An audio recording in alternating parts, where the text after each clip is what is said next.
Magandang oras mga kababayan, mga ka-Golden Boy. Nako, napakahirap pala ng susuungin ni Digong sa ICC trial dahil mayroong tatlong stages or phases, tatlong chamber na kanyang papasukin, ang pre-trial, itong trial proper, and then ang appeal chamber. At para lubos na maunawaan ng ating tagapanood ang balitang ito, panoorin natin ang video courtesy ng ANC Digital News. Pasok. Although former President Rodrigo Duterte has been arrested for allegations of crimes against humanity, an international criminal law practitioner says Duterte remains a suspect and cannot be considered an accused yet. The warrant of arrest was issued to ensure that Duterte faces the ICC, says attorney Ruby Rosel Tugade. According to Tugade, there are three phases to the ICC's criminal procedure: the pre-trial chamber, trial chamber, and appeals chamber. Under the pre-trial chamber, the initial proceedings or first appearance will commence. Upon surrender, yung pre-trial chamber will make sure that, or will satisfy itself na inform yung person of the crimes that he or she allegedly committed, ano yung mga rights niya under the statute. The confirmation of charges hearing may then proceed. Hindi pa po ito pagdedetermine ng guilt or innocence ng isang tao sa ICC. Pwedeng sabihin ng korte, okay, we confirm the charges, crimes against humanity, for these acts, for this period of time. We confirm that this person should proceed to trial as an accused. Other scenario, during the confirmation of charges hearing, the court can say after the end of that hearing, we will not confirm the charges. Tugade explains the ICC may also order the Office of the Prosecutor to gather more evidence or amend the charges against Duterte. Duterte will be considered an accused if the case moves to the trial chamber where evidence and witnesses may be presented and motions filed. Napaka-importante pala mga kababayan, mga ka-Golden Boy, itong confirmation charges na mangyayari sa September 23 dahil doon na talaga i-confirm at mag-present ng mga materials, mga documents.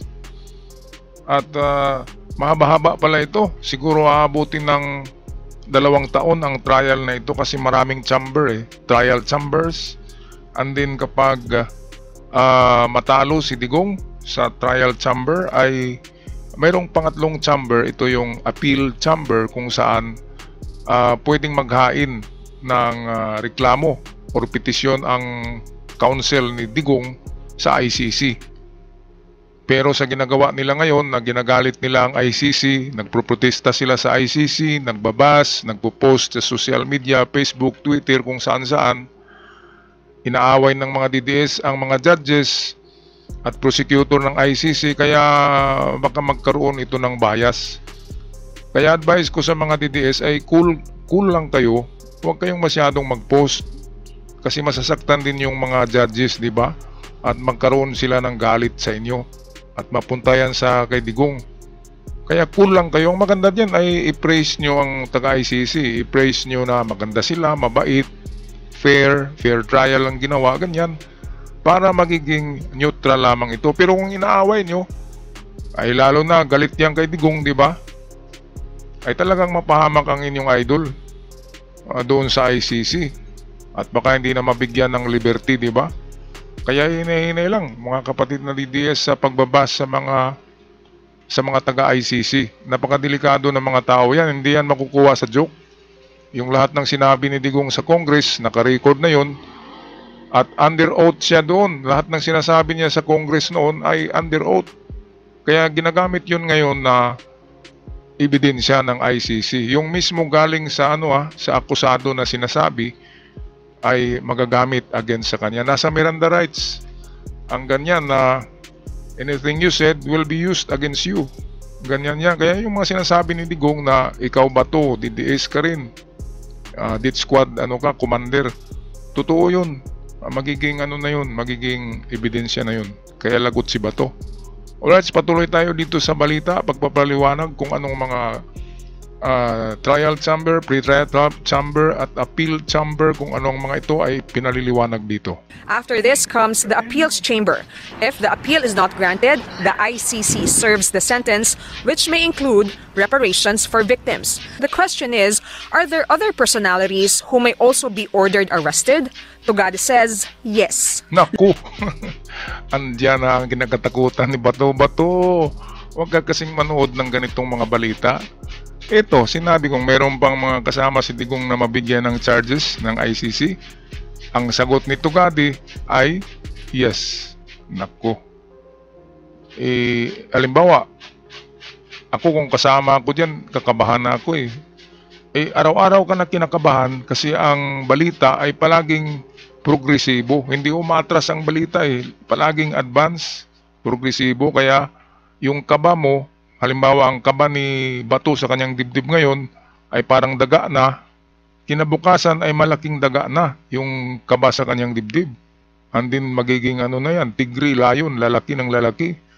Di ba kaya sobrang kabado ngayon si Bato, kasama na yung kanyang mga co-perpetrators, yung mga kasama niya sa planong tukhang at nag-implement niyan. Kaya ay nako, ang daming kinakabahan ngayon eh. Maraming kinakabahan. Dahil sa ito na, damay-damay na, di ba? Okay, balik tayo sa balita. Looking at how the ICC has proceeded in other cases, they look to the ones who are on the top of the food chain. By design, the ICC will go after individuals, especially in crimes against humanity cases, who are influential or very much involved in the system of criminality. In the 15-page warrant of arrest against Duterte, the pre-trial chamber said there are reasonable grounds to believe that the elements of the crimes against humanity of murder are met during the relevant period. It further believes Duterte is individually responsible for the crime as an indirect co-perpetrator. The former president will face 3 women judges in the pre-trial chamber. Ito yung mga binabas na mga judges ng mga DDS. Pati yung website ng ICC, pinasok na at pinagmumura doon ang mga judges. Kaya siyempre merong epekto yan, merong epekto. Imbes na neutral ang taga-ICC, ay hindi na sa ngayon. Dahil ginagalit nyo eh, huwag nyo kasing galitin yan. Ang mga taong yan ay hindi yan katulad ng Pilipino na makukuha lang sa, sa joke-joke, sa galit-galit. Hindi, ang mga taong yan ay napaka-professional. Standard nila European justice. Hindi katulad ng justice natin sa Pilipinas na nababaluktot, nababayaran at na whitewash, di ba? Mga kababayan. Kaya ito, international judges to eh. Pinipili ito, iba't ibang bansa ito eh. Sa tingin ko, meron isang Pilipino diyan, hindi lang natin nakilala. Okay, so ito na yung pinakahintay natin. Ako, abutin daw to ng 1 hanggang 3 taon tong hearing na to eh. Wala na. Kung abutin pa yan kahit 1 taon, wala na. Kahit yung mga supporters ni Digong dito ay wala na kasi wala nang leader eh. Ay unti-unting sinasabi nga na weather the storm, di ba? Ganito ang pag-weather the storm. Yung pahupain mo ang bagyo, ganito. Napaka-genius ni PBBM eh. Hindi nyo alam eh. Yung nangyari ngayon sa yung kanyang attorney ng chief executive natin, attorney ni PBBM, sino ba yon? Yung umatras ay appointed pala yun ni Digong noon eh. Kaya umatras yung attorney, hindi nawakan ng kaso. Kaya sabi ng Supreme Court, sila na ang handle niyan nitong mga issue na ito. Itong issue ng pag-arrest kay Digong. Naku, napaka talaga ng ngayon ng panahon sa politika dahil sa dahil sa pararating na eleksyon ay lalong umiinit talaga ang bardagulan, sinasabi sa salitang Kalye, bardagulan na. Kaya lalong tumitindi. Pero itong nangyayari kasi sa ICC ay kakaiba ito. Walang dito ang politics, wala. Ang eleksyon ay walang dito, hindi kasama. Ito talaga ay naiibang kaso ni Digong. Itong kaso na ito ay crime for humanity. Hindi pa siya presidente dito, kaya dapat maunawaan ito ng mga DDS na hindi pa siya presidente, siya ay mayor pa. Ang panahon na kumuha ang ICC ng mga ebidensya ay noong 2011 hanggang 2016, which is membro pa tayo, membro pa ang Pilipinas ng ICC. Yun lang para hindi sila mateknikal.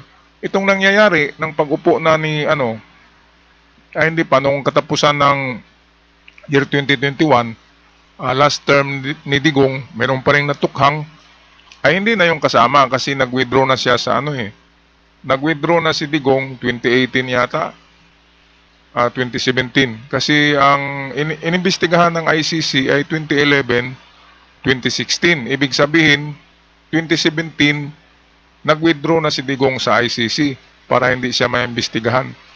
Kaya yan ang ginawa ni Digong kung bakit nagpatanggal tayo, nag-withdraw tayo sa membership ng ICC para daw hindi siya maimbestigahan. Yan ang kanyang punto.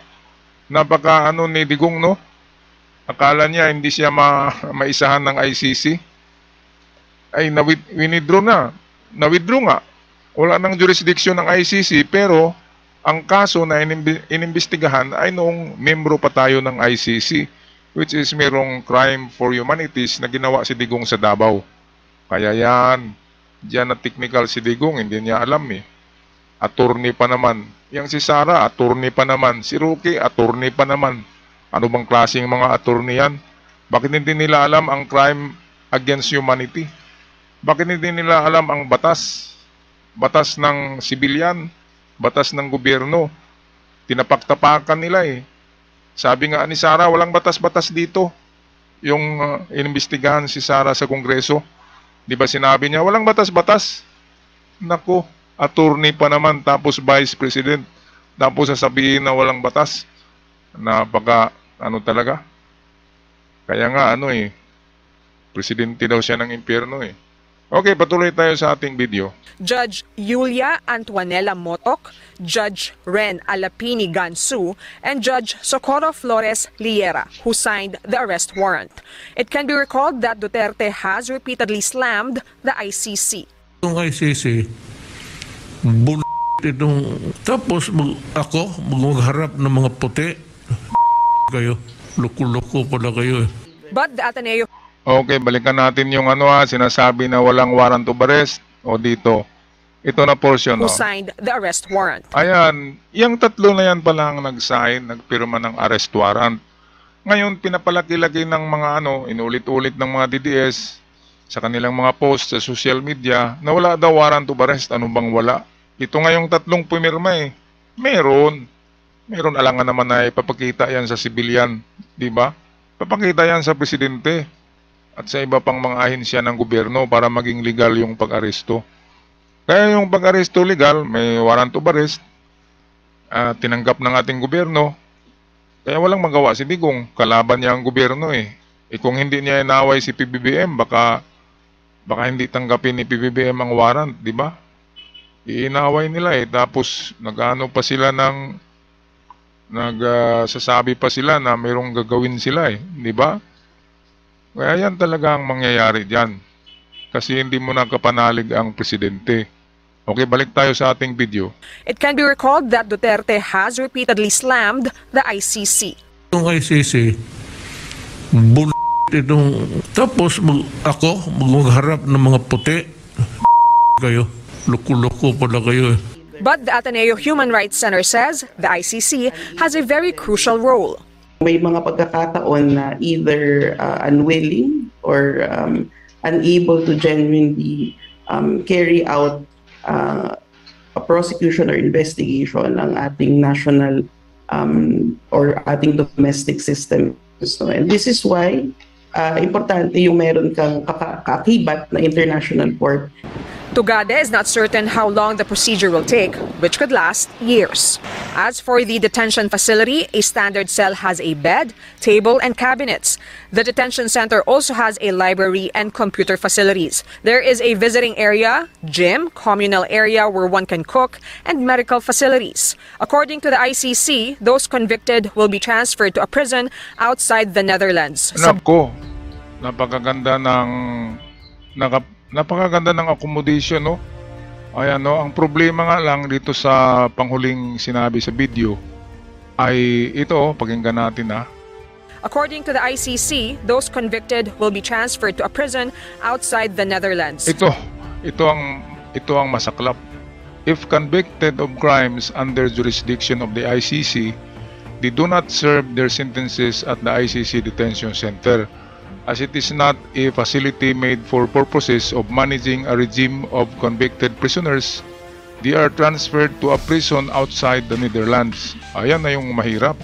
Kasi ilabas pala kapag nasintensyahan si Digong ay ilalabas siya at out of the Netherlands to serve their time, subject to an agreement between the ICC and the state enforcement.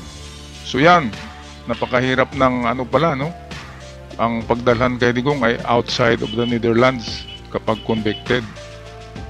Alright, sa ako'y magpaalam na mga kababayan, mga ka-Golden Boy. Huwag kalimutan mag-subscribe sa ating channel para palagi kayong updated kung meron tayong mga bagong uploads. At sa aking mga avid subscribers, maraming salamat at ingat ang lahat. God bless the Philippines.